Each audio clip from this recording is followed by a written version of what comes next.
Muy muy buenas noches. Eh, Sean bienvenidos este domingo 10 de abril de 2022. Estamos en la sesión número 26 de la Confesión de Fe de Westminster y el título de este capítulo es La comunión de los santos.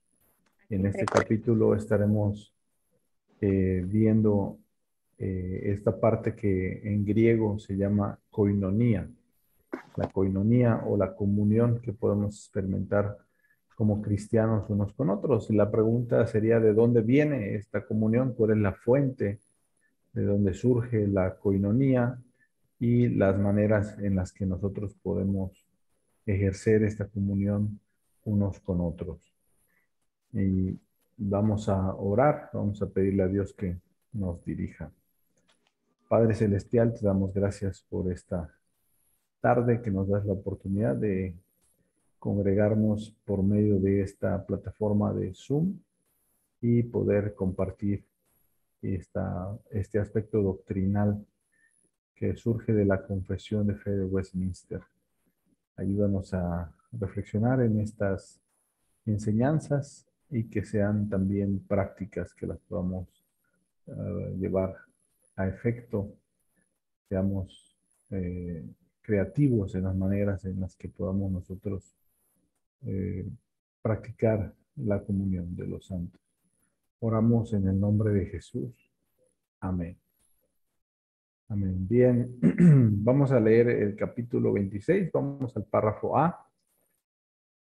Y la primera parte del párrafo nos dice de esta manera, dice, todos los santos, y aquí no estamos hablando de aquellos que se hacen de yeso, ¿verdad? No son las estatuas de yeso, sino está hablando de nosotros. Los santos son aquellos apartados por Dios. Y por eso dice, todos los santos que están unidos a Jesucristo, su cabeza, por su espíritu y por la fe, tienen comunión con Él en sus gracias, sufrimientos, muerte, resurrección y gloria. Qué interesante, ¿no? Que en este capítulo coincide con este día de Semana Santa, que es Domingo de Palmas. Y precisamente el tema que hoy hablábamos en la Iglesia Jesús de Nazaret, el tema del señorío de Cristo, es muy ad hoc con lo que estamos reflexionando el día de hoy. Y no solamente la comunión significa algo placentero, sino también implica el sufrimiento, como señala aquí la confesión de fe, implica la muerte, porque pues experimentaremos sufrimiento, experimentaremos la muerte, ya sea de un ser querido o nosotros mismos enfrentaremos ese trago amargo de la muerte y la resurrección y la glorificación. Como ven, aquí tenemos como el caminito de la salvación, ¿no? Su gracia, su sufrimiento, la muerte, resurrección y gloria. Este sendero de la salvación eh, no tiene atajos, es el que nosotros tenemos que llevar, caminar con Cristo, que Él dijo que Él es el camino.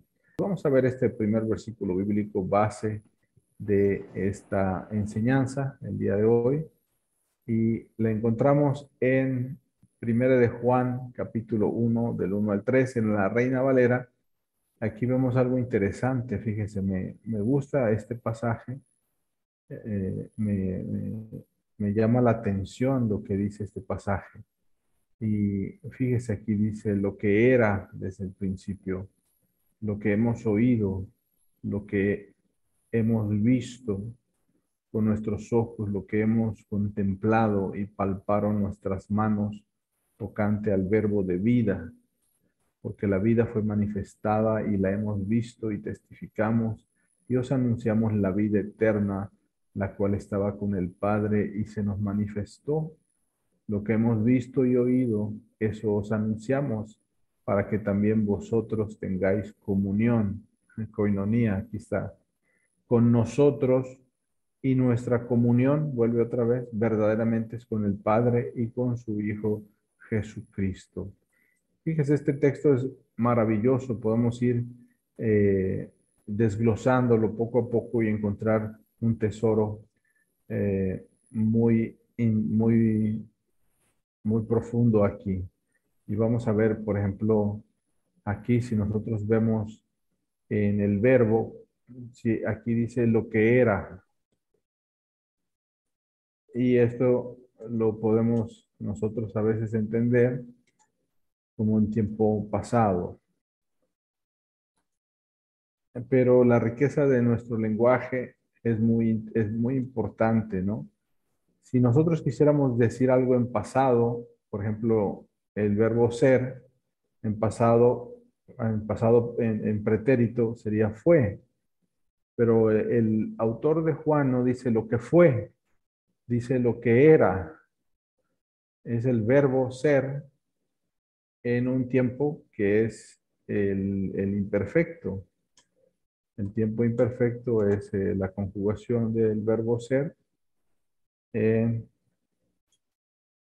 tiempo imperfecto. ¿Y qué nos indica este tiempo verbal? Que fue pretérito. Ujú. El pretérito fue. El pretérito nos indica algo consumado, que no le hace falta nada.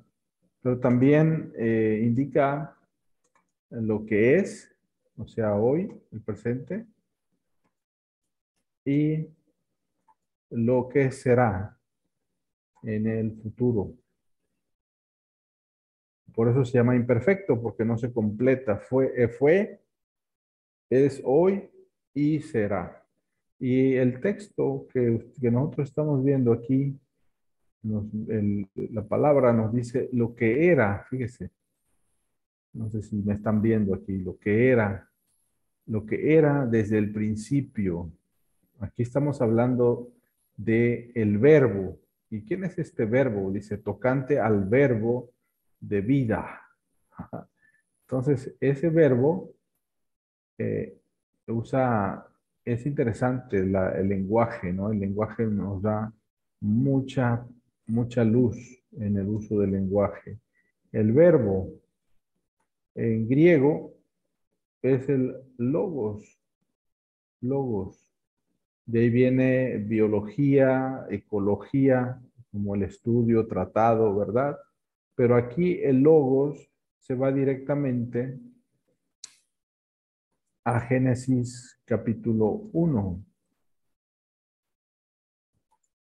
Y dijo Dios. Y se repite esa frase en los días de la creación. Y dijo Dios, sea la luz, y fue la luz.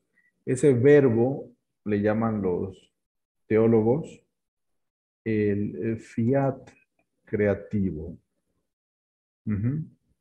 Sí, creativa, la palabra creativa, la palabra creativa de Dios.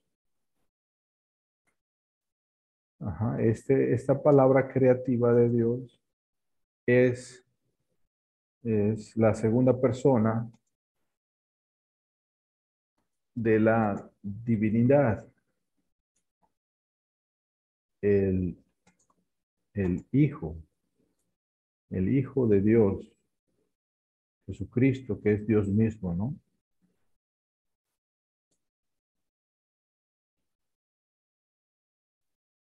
Y entonces tenemos aquí, entendemos esta parte en este pasaje que estamos leyendo, que el uso del lenguaje, pues es muy significativo, ¿sí? Lo que estamos viendo en Primera de Juan, capítulo 1, versículos del 1 al 3, ¿sí? Entonces, regresamos a ese texto. El día de hoy el tema que nos concierne es la palabra koinonía. Aquí está en griego comunión. Y dice comunión con nosotros y comunión verdaderamente con el Padre, ¿sí? Que es el nombre más significativo de Dios, y con su Hijo Jesucristo, ¿sí? Entonces, aquí empezamos el texto, la primera carta de Juan, dice lo que era. Ya entendemos que esto no es tiempo pasado, ¿sí? ¿Se acuerdan? Desde el principio, ¿sí? Desde el origen, desde el Génesis, o desde antes del Génesis. Fíjese, lo que era desde el principio Ahora hay un aspecto sensorial aquí.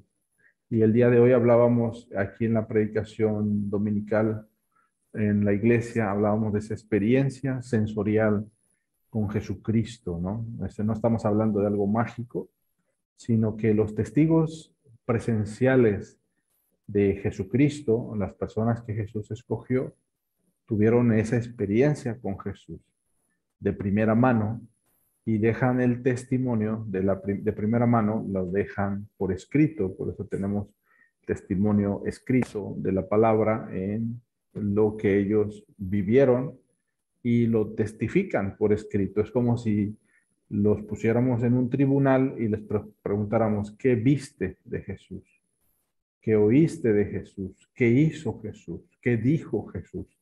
Y entonces la gracia de Dios nos deja ver el testimonio de los que Jesús escogió y su testimonio es verdadero. Nos queda como una evidencia el testimonio de Jesús con nosotros. ¿Ok? ¿Algún comentario hasta este momento de lo que estamos viendo? Y aquí volvemos, ¿no?, al texto. Fíjese, cuántos sentidos aparecen aquí, ¿no? Fíjese cuántos sentidos. El oído, o sea, no, ese verbo, o sea, el creador del universo, lo oyeron ellos, ¿sí? Lo vieron, dice, y valga la redundancia, con nuestros ojos, está hablando poéticamente, dice, ni modo que lo haya visto con mis oídos, ¿verdad? Lo vieron con sus ojos para darle más énfasis a, a la evidencia testimonial. Y no solo lo vieron, dice, lo contemplaron, así como alguien que queda anonadado, como alguien que queda absorto, como diciendo, wow, eso es increíble. Y esto habla de la transfiguración, de cuando ellos experimentaron los milagros de Jesús y cómo se sintieron sobrecogidos de miedo por ver a Jesús. Cuando Él detiene la tormenta, ellos no se ponen a brincar y dicen, milagro, milagro, no, caen de bruces ante Dios y dicen, ¿qué clase de hombre es este? Que aún los vientos y el mar le obedecen. Y aquí hay un aspecto sensorial, les estoy diciendo, dice, y palparon nuestras manos. Y aquí es interesante que el que lo dice es Juan. Y en el Evangelio de Juan nos dice que él se recostaba en el hombro de Jesús. ¡Wow! ¡Qué increíble experiencia de Juan! Recostarse en el hombro. ¿Y a quién te puedes recostar en el hombro? Sino con alguien que es muy cercano a ti. Tu hermano, tu mamá, tu papá, ¿verdad? La esposa, te recuestas en el hombro. Es un área de intimidad muy grande, ¿no? O sea, invaden tu espacio personal.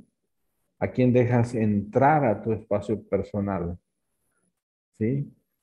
Y, y Jesús dejó entrar en su espacio personal a sus discípulos de que lo pudieron palpar. Incluso hasta el mismo Tomás, ahí en el Evangelio de Juan, mete tu mano en tu dedo en mi costado. O sea, la evidencia era que el mismo Tomás podía meter el dedo en el costado de Jesús y ver la marca de la lanza y el agujero que la lanza había dejado ese Viernes Santo, Viernes de Crucifixión. Entonces, imagínense qué increíble testimonio de los apóstoles de poder tocar a Jesús, de poder estar con Jesús y dar testimonio. Esa es la coinonía. Es entrar al espacio personal de alguien, ¿no? La coinonía, ese es el aspecto de la comunión, ¿sí? Entonces, el día de hoy estamos con este tema que es la comunión de los santos. Entonces, koinonia es un término griego que significa comunión. Y comunión, la palabra, fíjese, de ahí viene comer. Comer viene de comunión. O sea, no puedes comer con alguien con quien estás enojado. Esposos, ¿no? Te enojas con el marido o con alguien en la casa y no puedes comer, ni tú mismo puedes comer porque estás atorado, ¿verdad? Así estás trabado y no puedes comer porque pues estás enojado. Entonces la comunión, el día jueves, el jueves santo, tendremos Santa Comunión aquí en la Iglesia Jesús de Nazaret y esa comunión es Jesús dándonos una entrada libre, franca a la mesa y podemos participar de manera sensorial con nuestros sentidos, tocar el pan, tomar la copa, beber de esa copa y recordar la muerte de Jesús. Esa es la manera más increíble dice alguien que la Santa Cena es una predicación con los sentidos, ¿sí? Es una predicación con los sentidos. Por eso debemos llegar a la Santa Cena en armonía, porque si llegas comunión, ¿no? Tienes comunión y quieres tener comunión con Dios, pero no se puede porque estás conflictuado con la gente. Entonces, por eso el Señor nos impide o nos dice, absténganse cuando estamos conflictuados con las personas de tomar la Santa Cena, ¿sí? Ok, entonces, ¿cómo vamos, hermanos, aquí? ¿Alguien prendió su micrófono? Sí. Ok. Este pasaje es muy profundo, podemos cavar profundo y encontrar muchos tesoros. Y fíjese, dice, porque la vida fue manifestada, o sea, no se veía, pero la vimos, ya está manifiesta y la hemos visto y testificamos y os anunciamos la vida eterna, la cual estaba con el Padre y se nos manifestó. Lo pone entre paréntesis, pone en paréntesis Juan, esa vida, el que existía desde antes del principio, se manifestó. La vieron y fíjense la magnitud de esa experiencia y testificar de esa experiencia y anunciarla.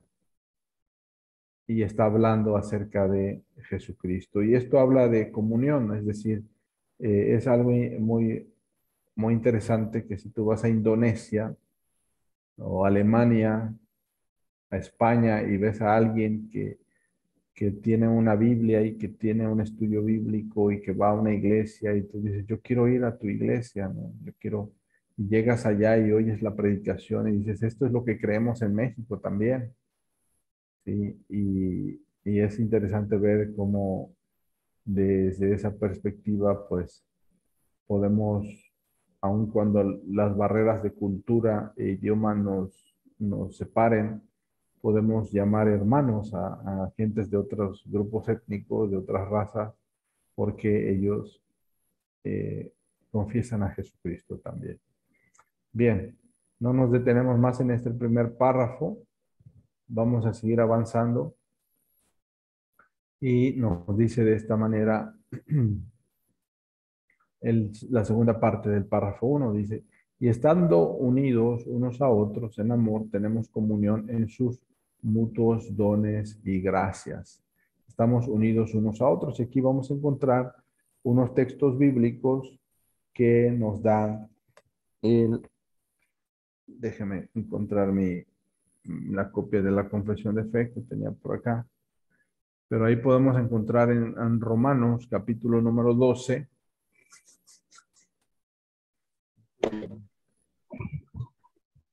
Si me apoyan con Romanos capítulo número 12. Y vamos a leer ahí unos versículos que nos van a ayudar a entender este aspecto de ser un cuerpo en Cristo. ¿Sí?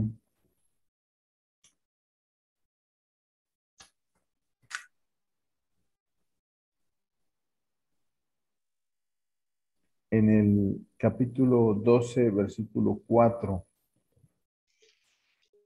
del versículo 4 al versículo 7. Ujú. ¿Quién me ayuda? Yo Romanos lo 2. tengo, pastor. Adelante, David. Sí, nos dice, porque de la manera en que un cuerpo, porque de la manera que un cuerpo tenemos muchos miembros, pero no todos los miembros tienen la misma función. Así nosotros, siendo muchos, somos un cuerpo en Cristo y todos miembros los unos de los otros. De manera que, teniendo diferentes dones, según la gracia que nos es dada, si el de profecía, úsese conforme a la medida de la fe, o si de servicio en servir, o el que enseña en la enseñanza. Ajá, hasta el 8, ¿verdad? Te dije. El que exhorta en la exhortación, el que reparte con liberalidad, el que preside con solicitud, el que hace misericordia con alegría. Muy bien. Entonces, esta parte de Romanos nos dice que somos un cuerpo y habla de la unidad del cuerpo de Cristo y nosotros somos miembros de ese cuerpo. Ahora, de los versículos del 9, versículo 9 hasta el 13, nos habla de unos mandamientos que van a irse repitiendo en las cartas de Pablo. Agustín, a ver, tienes ese pasaje, ¿verdad? Sí, Sí, bien, del 9 al 13. 9:13 dice, el amor sea sin fingimiento, aborreced lo malo, seguid lo bueno, amaos los unos a los otros con amor fraternal, en cuanto a honra, prefiriéndonos los unos a los otros. En lo que requiere diligencias, no perezosos, fervientes en espíritu, sirviendo al Señor, gozosos en la esperanza, sufridos en la tribulación, constantes en la oración, compartiendo para las necesidades de los santos, practicando la hospitalidad. Muy bien. Aquí vamos a ver, y en las cartas de Pablo, vamos a ver una serie de mandamientos que tienen esta frase, unos a otros. ¿Por qué el Señor, cuando nos convertimos, no nos llevó al cielo, ¿no? Y nos dejó en una iglesia llena de pecadores y de gentes, bueno, ¿qué más diríamos de nosotros? Mejor ya no digo más, ¿verdad? ¿Por qué no nos morimos ya? ¿Y por qué nos dejó en una iglesia llena de gente imperfecta? Y hubiéramos sido como el ladrón en la cruz, ¿no? Estamos ahí en la agonía y el Señor nos dice, de cierto te digo, hoy estarás conmigo. Entonces no tienes que ir a cursos de vida abundante, no tienes que tener grupos de siervas, de damas, ¿verdad? No tienes que tener roces con ellas, ni con ellos, ni tener unos ancianos y diáconos, y luego tener un pastor, ¿verdad? Que luego es medio odioso. A ver, me gusta ser a veces odioso con las personas, ¿verdad? Pero nos deja aquí con una iglesia que, que es imperfecta. ¿Por qué lo hace el Señor así? Y es precisamente por este mandamiento, ¿no? Esta serie de mandamientos unos a otros. Fíjese, uno puede encontrar esa repetición de unos a otros. Oren, ¿qué dice? Unos por otros, ¿sí? Ámense unos a otros, perdónense unos a otros, compartan unos con otros. Y entonces nos damos cuenta que el laboratorio que Dios dejó para que nosotros nos perfeccionemos, pues es la iglesia también. Y en la iglesia pues tendremos roces, dificultades, diferencias, diferentes perspectivas. Querremos que se hagan las cosas a nuestra manera y la otra persona va a querer que se hagan a su manera y así encontramos diferencias unos con otros, ¿sí? Y pues nos dejó en la iglesia para ser perfeccionados en nuestra, pues en nuestro parecernos a Cristo, ¿sí? Y aquí encontramos esos mandamientos del 9 al 13. afectuosos unos con otros con amor fraternal, ¿sí? Prefiriéndose unos a otros. Y sigue hablando acerca de otros mandamientos el apóstol Pablo. Bien, entonces la comunión con los santos es imprescindible en la vida cristiana. Y aquí dice, estando unidos unos a otros en amor, tienen comunión en sus mutuos dones y gracias. Y aquí tenemos diversos dones que podemos poner al servicio de la iglesia local. Y dice, y están obligados al cumplimiento de tales deberes públicos y privados que conducen a su mutuo bien tanto en el hombre interior como en el exterior. ¿Sí? Y ahí encontramos unos textos bíblicos que nos llevan a, a esta afirmación doctrinal. ¿Sí? Ahí vamos a encontrar estos textos bíblicos en el número 3. Vamos a primera a Tesalonicenses, capítulo 5, versículos del 11 al 14. Si alguien lo tiene, por favor, que nos ayude a leerlo. Yo lo tengo. Adelante, Blanquita. Dice, por lo cual animaos unos a otros y edificaos unos a otros, así como lo hacéis. ¿Del 11 al qué, pastor? Al 14. Ok. Os rogamos, hermanos, que reconozcáis a los que trabajan entre vosotros y os presiden en el Señor y os amonestan, y que los tengáis en mucha estima y amor por causa de su obra. Tened paz entre vosotros.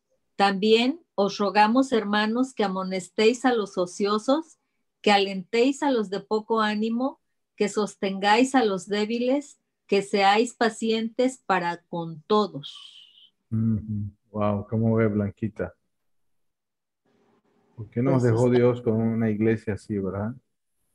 sí, pero también la exhortación está muy buena.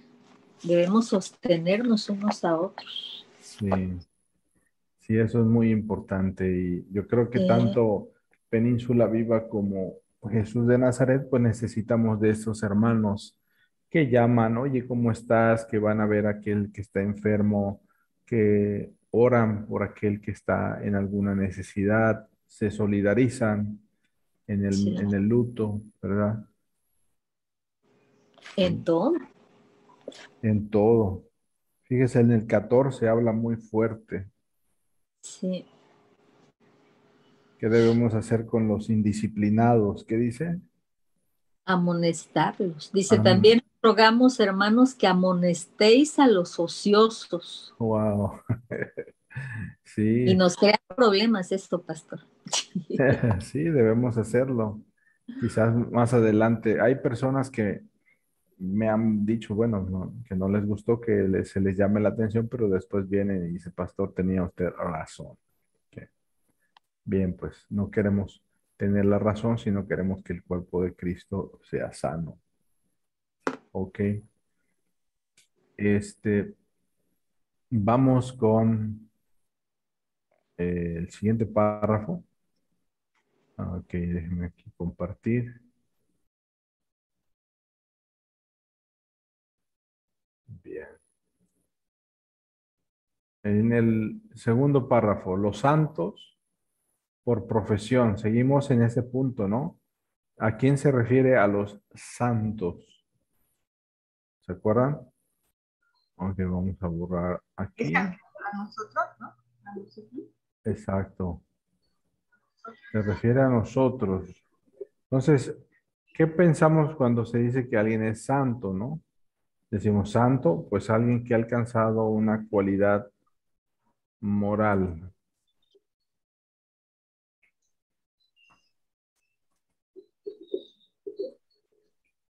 De impecabilidad,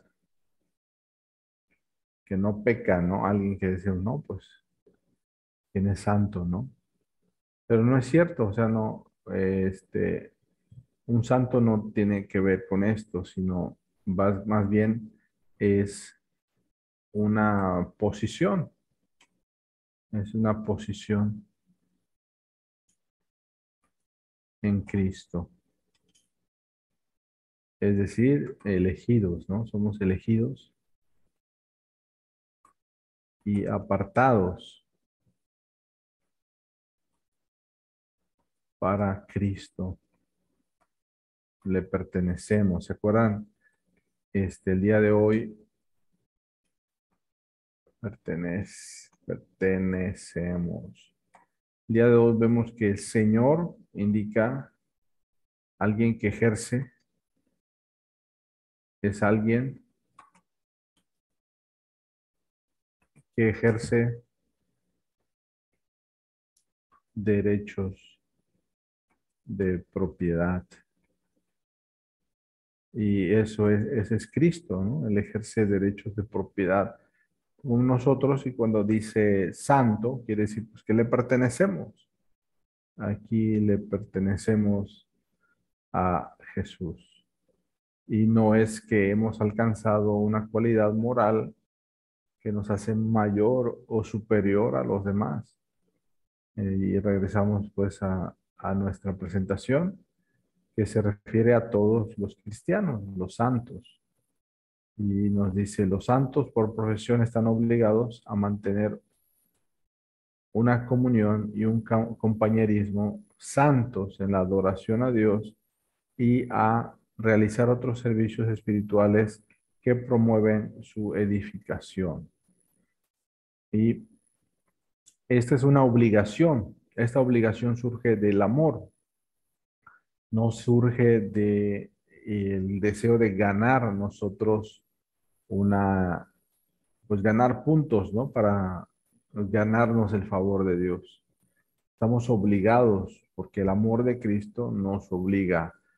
Necesitamos compañerismo en la adoración, por eso es importante la adoración dominical. Venir a la iglesia, determinar que aún con la pandemia y con toda la tecnología, necesitamos el toque de nuestros hermanos. El día de hoy, una hermana que vino, ya no la había visto hace mucho tiempo, me dice, pastor, necesito que me dé un abrazo.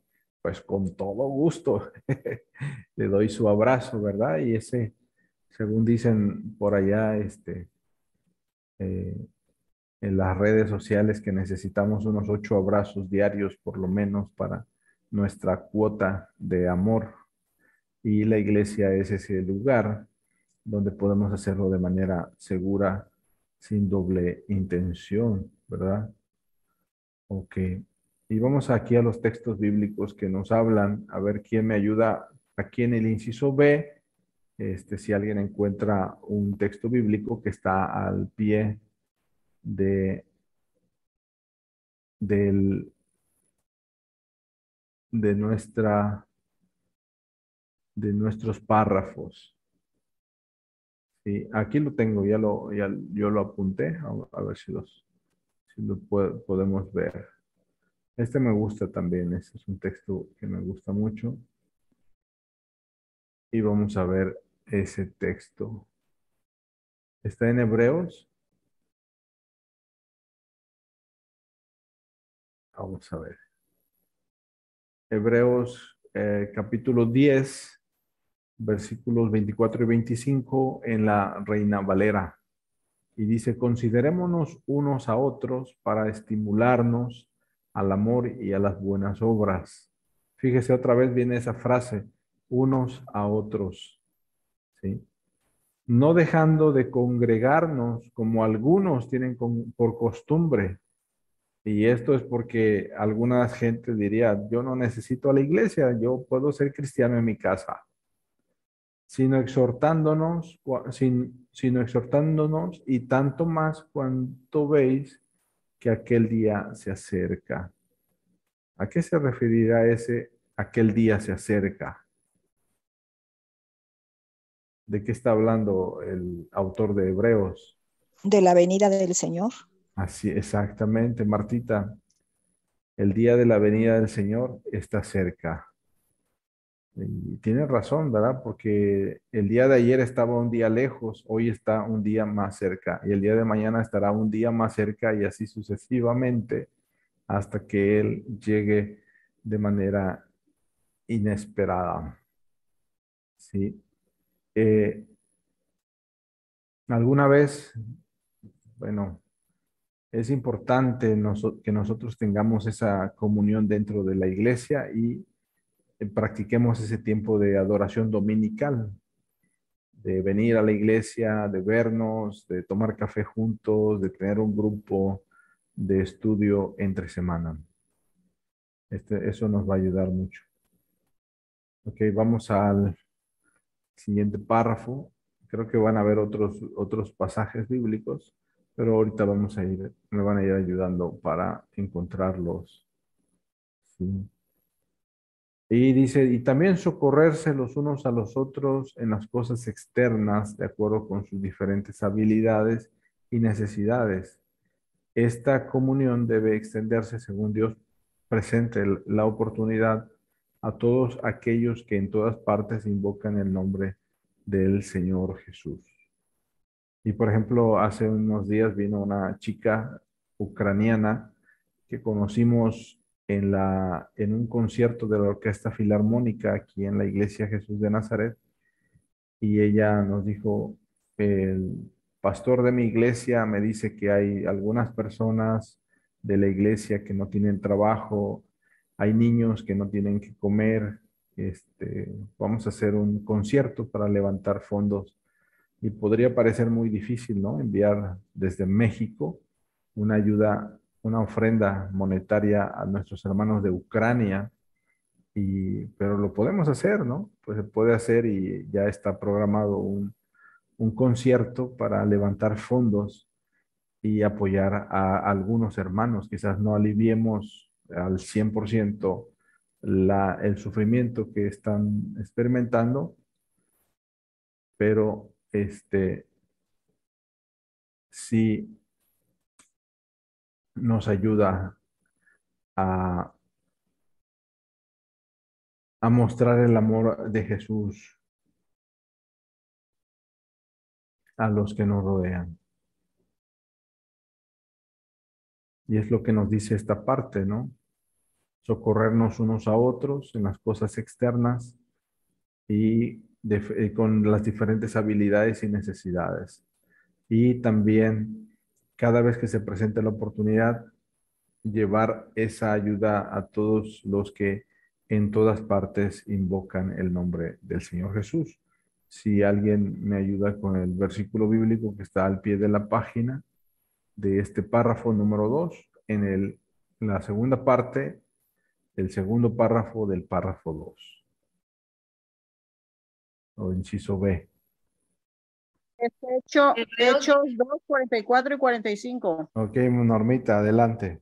Todos los que habían creído estaban juntos y tenían en común todas las cosas. Y vendían sus propiedades y sus bienes y lo repartían a todos según la necesidad de cada uno. Bien. Estamos viendo ahí el pasaje de Hechos de los Apóstoles en la iglesia primitiva, cómo vivían de esa manera, ¿no?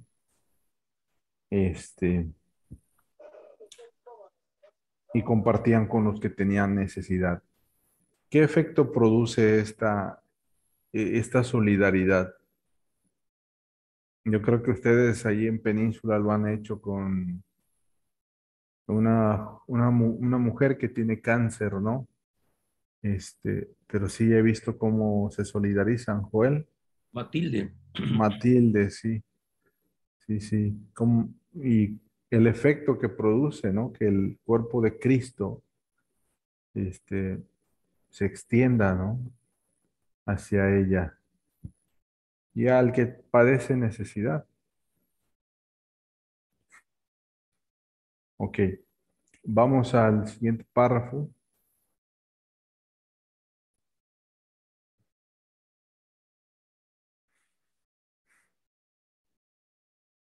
Ok, es el párrafo final, el párrafo número 3. Esta comunión de los santos, que los santos tienen con Cristo, no les hace de ninguna manera partícipes de la sustancia de su divinidad, ni ser iguales a Cristo en ningún respecto. El afirmar cualquiera de estas cosas sería impiedad y blasfemia. O sea, no nos hace divinos a nosotros, ¿verdad? Aunque te sientas divino a veces, ¿no? Y me siento divino, pero no eres divino, ¿no? La comunión con Cristo, Él no nos transmite de su deidad, nos hace partícipes de una nueva naturaleza, la naturaleza o el nuevo nacimiento, pero seguimos siendo humanos. Y esta parte queda muy clara para evitar cualquier herejía, e incluso algunos predicadores decían, es que tú eres el gran yo soy.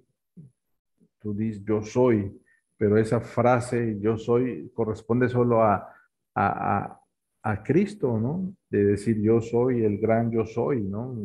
Porque participo de la naturaleza divina, y si tú ves algún predicador que lo diga allí en una predicación en YouTube, pues debemos tener siempre cuidado de los predicadores que escuchamos, porque pues pueden entreverar pues cualquier clase de doctrina errónea. Tenemos que filtrarlos, ¿verdad? Ok, vamos a esta última parte, el último párrafo, y nos aclara este punto. Socorrerse unos a los otros en las cosas externas de acuerdo a, creo que se regresó. Se regresó. 9, 10.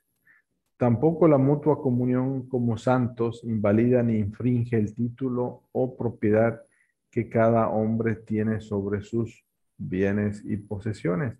Aquí no está hablando de un comunismo, de que lo mío es tuyo, lo tuyo es mío y así sucesivamente, ¿no?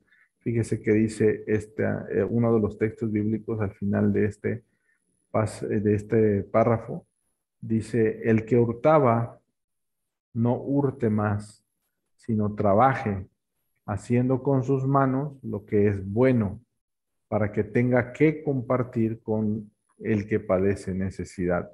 Está hablando de una pasada manera de vivir, basada en el latrocinio, en el robo, y ahora dice, ya no invadas la propiedad de los demás, sino trabaja haciendo con tus manos pues lo que es productivo, y entonces puedes compartir con el que tiene necesidad.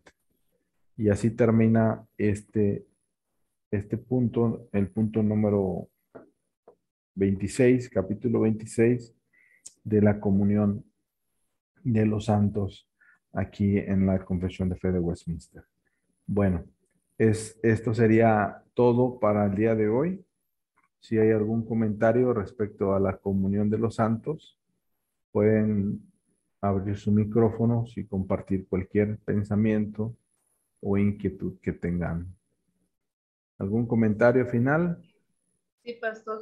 Pues en resumen, bueno, de lo que vi, que empezamos viendo amados unos a otros, pues es que lo siento como un trabajo en equipo, ¿no? Que debemos entre todos hacer el bien y unidos.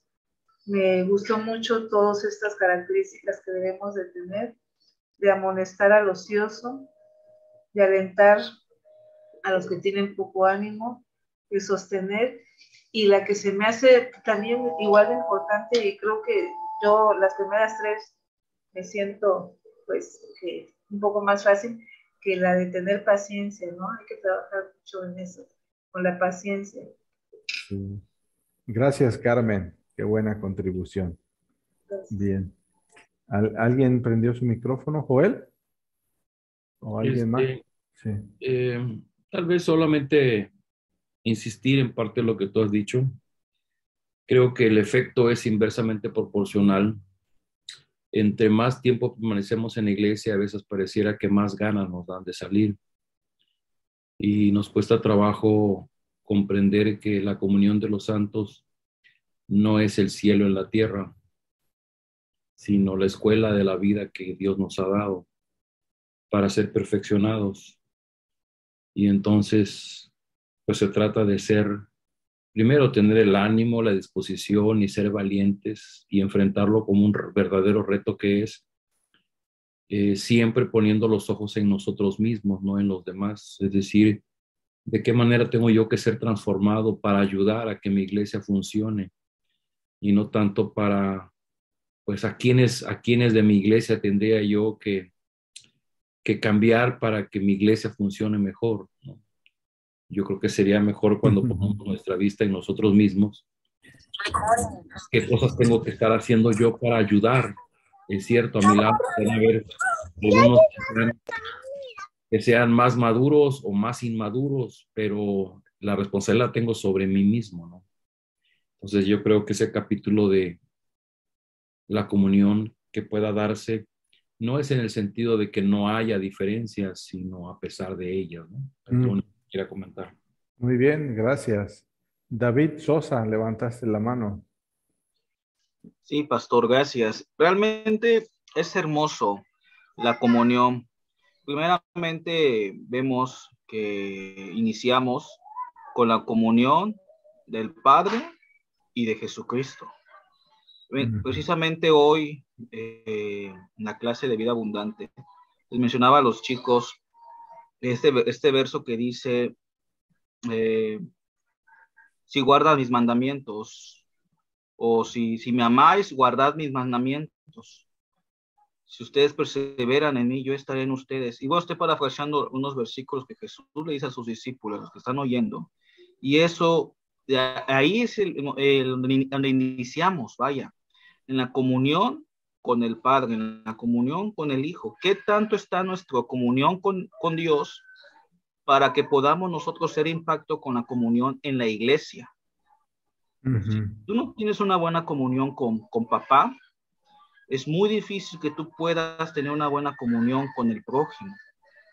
Entonces, esto es la confesión, es lo que nos está al primer momento enseñando. Tu comunión con el Padre debe de estar bien. Debe haber una intimidad con papá. Y de esa forma, al tener una comunidad buena con el Padre, ya nos ha hecho parte de su pueblo. Y nosotros seremos de bendición a través de la transformación que Él va haciendo en nosotros, porque ya estamos con Él para el mismo cuerpo en el que pertenecemos. Bien, gracias por tu contribución, David. Excelente participación. Una participación más antes de cerrar esta sesión. ¿Sí, Blanquita? Es solo complementando lo que dice David, porque estamos siendo llamados a ejercitarnos en el amor al prójimo, ayudándonos para nuestra edificación mutua. Por eso es orando por y con, para todos, ¿no? Y es precisamente la visión de la iglesia, el compartir el amor de Cristo a todos. Ok, sí. Así es, pastor. Muy bien, gracias. Sí, de verdad, yo puedo testificar de esta comunión unos con otros y de repente siento un ánimo, una fuerza que no es mía. Yo sé que es del Espíritu Santo, pero viene por medio de la oración de otros por mí, ¿no? Que dicen, voy a orar por ti. Y eso se siente muy bien. Cuando estuve enfermo de COVID, qué bonito se sentía que me llamaban y me decían, pastor, voy a orar por ti. Digo, ay, qué bonito, porque yo es lo que hago, yo oro por otros, pero ahora me llaman para orar por mí. Era muy bueno, me sentía, me encantó, ¿no? Esa parte, ¿no? De experimentar por medio de los demás hermanos esa comunión. Y pues esa dulzura, esa antesala, pues nos prepara para, como dice Joel, ¿no? Vamos a ir perfeccionándonos para que lleguemos hasta el cielo, que tendremos dificultades, es cierto, en la relación unos con otros, pero nos vamos preparando para la eternidad con Jesucristo.